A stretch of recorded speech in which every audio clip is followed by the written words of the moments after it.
Hello दोस्तों, biology की इस क्लास में आज हम पढ़ने वाले हैं क्या सेक्सुअल रिप्रोडक्शन के एक नए प्रकार के बारे में, जिसका नाम है क्या रीजनरेशन, या इसको हिंदी में बोलते हैं पुनरुद्भवन, जो कि अलैंगिक जन का एक प्रकार है।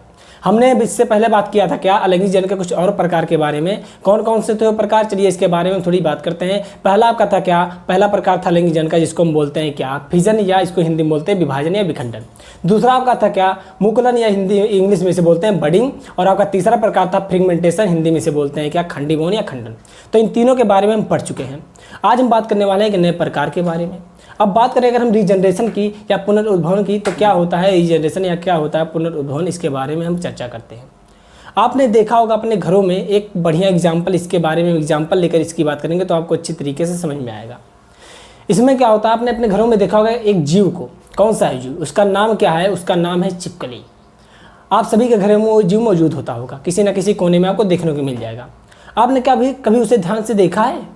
उसका एक भाग होता है शरीर का जिसको हम क्या कहते हैं, टेल कहते हैं, उसकी पूंछ। यानी कि उसकी पूंछ को अगर आपने ध्यान से देखा हो तो कभी कभी आपने कुछ छिपकलियों को देखा होगा कि उनमें पूंछ नहीं पाया जाता है, यानी कि उसमें जो टेल होता है वो एब्सेंट होता है।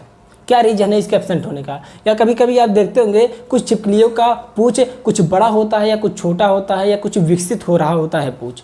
इसका रीजन क्या है? तो इसका मेन रीजन क्या है? इसका मेन रीजन है ये प्रोसेस। कौन सा प्रोसेस? रीजनरेशन का या पुनरुद्भवन का प्रोसेस इसका मेन रीजन है। मीन्स उस छिपकली के पूंछ में, यानी कि एक विशेष अंग है उस छिपकली का। कौन सा अंग? पूंछ उसका एक विशेष अंग है जिसमें यह क्षमता पाई जा रही है। कौन सी क्षमता? रीजनरेशन की क्षमता पाई जा रही है, पुनरुद्भवन की क्षमता पाई जा रही है। इसमें क्या होता है, उस जीव यानी कि छिपकली का जो पूंछ होता है वह कटकर अलग हो जाता है, लेकिन उस कटे हुए भाग के स्थान पर क्या होता है, एक नया पूंछ विकसित होने लगता है। तो इससे आपको पता चल रहा है क्या कि रीजनरेशन में क्या होता है, एक जीव होता है जिस जीव के शरीर का कोई कटा हुआ भाग या तो पूर्ण जीव को उत्पन्न कर देगा, या फिर उस कटे हुए भाग के स्थान पर एक नया वही भाग उत्पन्न हो जाएगा। तो इस तरीके से क्या हुआ, ये रीजनरेशन का प्रोसेस होता है। मैंने क्या बोला कि एक जीव होता है किसमें, रीजनरेशन की प्रोसेस में, और उस जीव के शरीर का कोई कटा हुआ भाग या तो पूर्ण जीव को विकसित कर देगा उसी प्रकार के, या फिर उस कटे हुए भाग के स्थान पर एक नया भाग विकसित हो जाता है। तो इस प्रक्रिया को हम क्या कहते हैं, रीजनरेशन कहते हैं, पुनरुद्भवन कहते हैं। मीन्स किसी चीज़ का दोबारा से जनरेट हो जाना, उत्पन्न हो जाना। तो हमने एग्जाम्पल बताया क्या, छिपकली की पूंछ, यानी कि इसका एक विशेष अंग है जिसमें क्या होता है, यह प्रक्रिया पाई जाती है पुनरुद्भवन की। ठीक है, ऐसा नहीं है कि उसका पूंछ कट जाएगा तो उस पूंछ से एक नया छिपकली उत्पन्न हो जाएगा, ऐसा नहीं है। बल्कि उसके कटे हुए जहाँ से पूंछ कटकर अलग हुआ उसके स्थान पर एक नया पूंछ या नया टेल उत्पन्न हो जाएगा। ठीक है, इस तरीके से क्या होता है, पुनरुद्भवन होता है। अब अगर हम बात करें इसके कुछ और एग्जाम्पल के बारे में, तो इसमें कुछ मोस्ट इंपॉर्टेंट क्वेश्चन होते हैं जो कि हर एक कॉम्पिटिटिव एग्जाम में पूछने को मिल जाता है। कौन कौन से एग्जाम्पल, चलिए इसके बारे में हम बात करते हैं। तो पहला एग्जाम्पल है, आपसे पहला क्वेश्चन पूछेगा कि सबसे अधिक पुनरुद्भवन की क्षमता किसमें होती है। क्या सबसे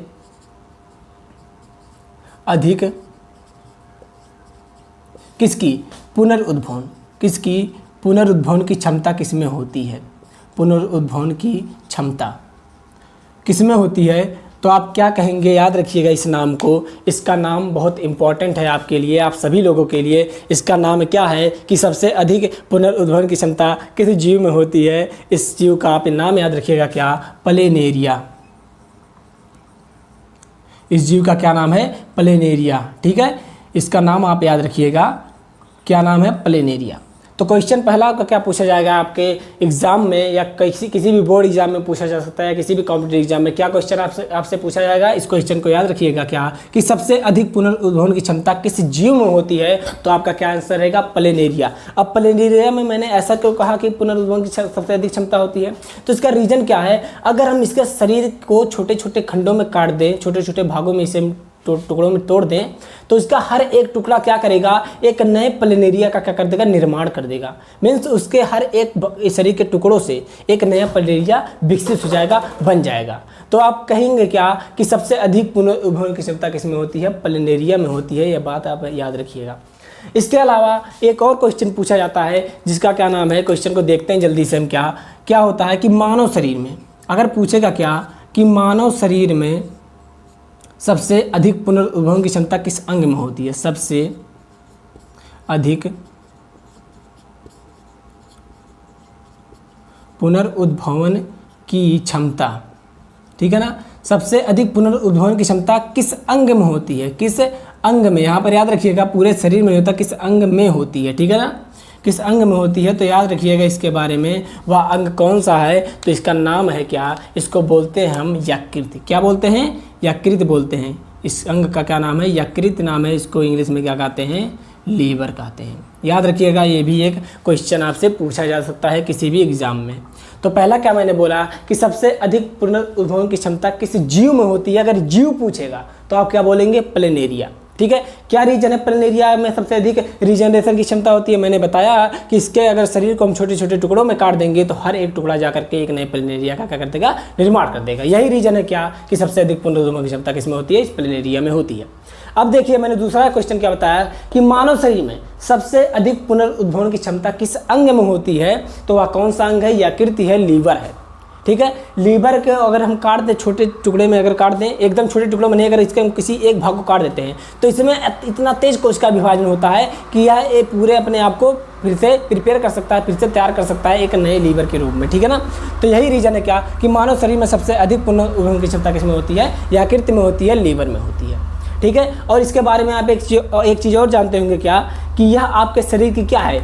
यह लीवर जो है आपके शरीर की सबसे क्या है? सबसे बड़ी ग्रंथि है। क्या है? सबसे बड़ी ग्रंथि है। इसके बारे में क्वेश्चन और भी हो सकता है। सबसे बड़ी ग्रंथि है कौन? लीवर। लीवर मानव शरीर का क्या है? सबसे बड़ी ग्रंथि है। इसके बारे में आप यह भी याद रखिएगा। इस तरीके से क्या हुआ, आपने क्या समझा पुनरुद्भवन के बारे में। और किन जीवों में पुनरुद्भवन पाया जाता है? तो याद रखिएगा, कुछ और एग्जाम्पल मैं आपको बता रहा हूँ क्या कि किन जीवों में पुनरुद्भवन की प्रक्रिया पाई जाती है। इन एग्जाम्पल्स के बारे में आप याद रखिएगा। ठीक है, तो चलिए देखते हैं एग्जाम्पल के बारे में। तो इसमें आपका आ जाएगा हाइड्रा। क्या आ जाएगा? हाइड्रा है। इसके अलावा आपका आ जाएगा हाइड्रा के बाद इसमें आ जाएगा अमीबा, आ जाएगा अमीबा हो जाएगा। अमीबा के अलावा स्टार फिश। ये 3 एग्जाम्पल आपको बताए गए किसके? पुनरुद्भवन जिन जीवों में पाया जाता है। कौन कौन सा है? एक हाइड्रा हो गया, एक अमीबा हो गया और एक क्या हो गया आपका स्टार फिश हो गया। ठीक है, इस तरीके से क्या हुआ, 3 एग्जाम्पल आपने एक्स्ट्रा समझ लिया।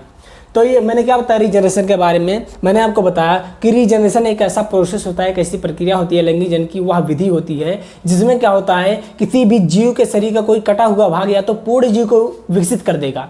एग्जाम्पल के तौर पे जैसे मैंने प्लेनेरिया को लिया, इसका क्या था? शरीर के छोटे छोटे टुकड़ों में हमें काट दिए तो क्या होगा, हर एक टुकड़ा क्या करेगा? एक नए प्लेनेरिया का निर्माण कर देगा। तो मैंने क्या बोला कि या तो किसी भी जीव के शरीर का कोई कटा हुआ भाग या तो पूर्ण जीव को विकसित कर देगा, या उस जीव के जो शरीर का जो कटा हुआ भाग है उसके स्थान पर एक नया भाग उत्पन्न हो जाएगा। एग्जाम्पल के तौर पर मैंने क्या बताया? छिपकली का एग्जाम्पल लिया। उसका जो पूंछ था, टेल था, जो वो अलग हो जाता है और उसके स्थान पर एक नया पूंछ उत्पन्न हो जाता है। तो इसका एग्जाम्पल भी आपको पता चला। और हमने क्या बात किया कि अगर पूछेगा, क्या पूछेगा कि सबसे अधिक पुनरुद्भवन की क्षमता किसमें होती है या रीजनरेशन की क्षमता किस जीव में होती है, तो इस जीव का क्या नाम है? प्लेनेरिया नाम है। और अगर पूछेगा मानव शरीर में सबसे अधिक पुनरुद्भवन की क्षमता किस अंग में होती है, तो क्या बोलेंगे आप? यकृत बोलेंगे, लीवर बोलेंगे। और यह मानव शरीर का क्या है? एक सबसे बड़ी ग्रंथि भी है। इसको भी आप याद रखिएगा। इसके अलावा हमने क्या बताया? इसके अलावा मैंने बताया क्या कि आपका एग्जाम्पल हो जाएगा क्या? हाइड्रा में भी क्या होता है? पुनरुद्भवन पाया जाता है। अमीबा में भी क्या होता है? पुनरुद्भवन होता है। और मैंने क्या बोला? स्टार फिश, ठीक है, तारा मछली जिसे बोलते हैं, इसमें भी क्या होता है? पुनरुद्भवन पाया जाता है। इतना क्लियर हो चुका है। तो आपने आज पुनरुद्भवन के बारे में पूरी जानकारी ले ली है। क्या होता है पुनरुद्भवन, कैसे कैसे इसकी सारी प्रक्रिया होती है, किन जीवों में पाया जाता है। तो आपको अगर वीडियो अच्छा लगा हो तो इसको लाइक जरूर कीजिएगा। बताइए कमेंट सेक्शन में आपको वीडियो कैसा लगा, इसको जरूर बताइएगा। और अगर आप हमारे चैनल पर नए हो तो इसको सब्सक्राइब करना मत भूलिएगा। तो फिर मिलेंगे एक नए वीडियो में एक नए टॉपिक के साथ। तब तक के लिए टाटा बाय बाय।